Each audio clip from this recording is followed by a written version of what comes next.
Support Wrestle Talk! Download the podcast. John Cena returns to Raw, a huge No Mercy match made, and Beach Baller Mania runs wild. I'm Ollie Davis, and this is the 21st of August 2017 edition of Monday Night Raw in about 4 minutes.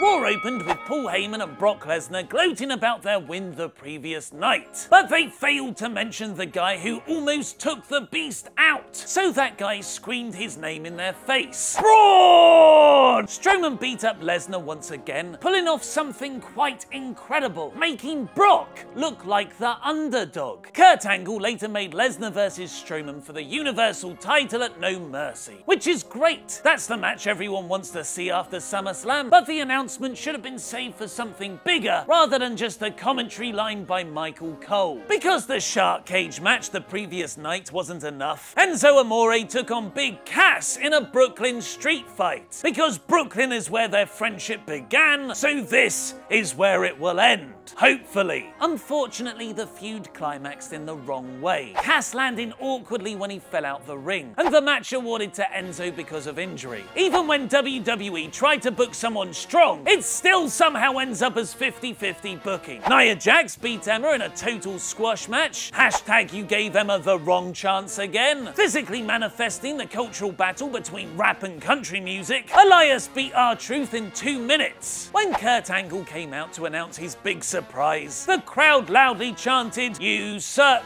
When that surprise was revealed as John Cena, the crowd loudly chanted, "John Cena sucks." And when Roman Reigns answered Cena's challenge, the crowd completed the smart fan trifecta chanting, "You both suck." But Vince McMahon's main event wet dream was punctured by an incredible promo from The Miz, accusing Cena and Reigns of getting handed moment after moment while he toils away on the pre-show. With Cena acting like a goof and Reigns expressionless, Miz provided a real emotional hook for the crowd to believe in. One Samoa Joe later, and holla holla, we got a main event tag team match, players. The crowd continued to be a factor in the following 8-man cruiserweight match, but detracting from the action rather than adding to it. A Mexican wave was the most over part of the match. A shame when the in-ring moves were significantly more impressive. Dean Ambrose and Seth Rollins fared much better with the crowd against the Hardys, despite Seth's cringeworthy reply to Jeff's match challenge. "Are you serious? We used to idolize you when we were growing up. It's bloody Monday Night Raw, Rollins, not a Make-the-Wish treat." The two teams had a really good match, based around which brothers had the better timing and joint technique. Sasha Banks proved she'll be a fighting champion, challenging Alexa Bliss to her title rematch right here. Bliss correctly pointed out how bad Sasha's title defense record is though, and said they'd fight for the belt next week. Jason Jordan, getting no preferential treatment from his dad whatsoever, honest, was granted a match against Finn Balor. It looks like they're taking a similar route to Chad Gable on SmackDown. Give Jordan valiant but losing efforts against main event level talents. It's a far more organic way of getting over than pushing him straight in the Intercontinental title chase right away. Sadly, the crowd was suffering from the third-hour lull, and despite both men working hard, they got distracted by the zombie beach ball Cesaro killed the previous night. It lives! Zombie beach ball was the most over thing during Raw's main event, the crowd not interested in Samoa Joe and The Miz just being a catalyst for the brewing tension between Cena and Reigns, which culminated in an accidental Superman punch from Roman on John. Monday Night Cena, as Michael Cole infuriatingly named him, got the win anyway, hitting Miz with an AA. So that was this week's Raw in about 4 minutes. Here's the usual ratings recap from top to bottom in all core,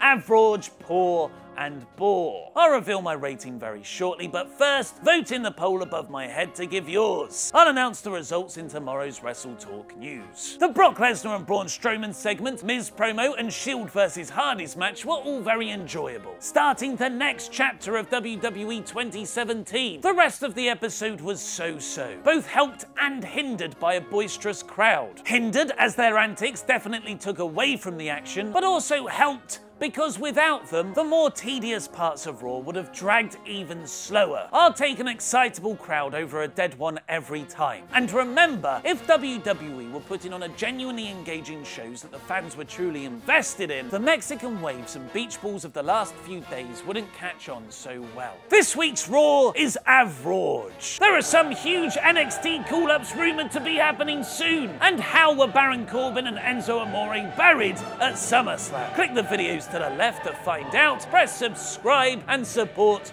WrestleTalk on Patreon. I've been Ollie Davis and that was wrestling.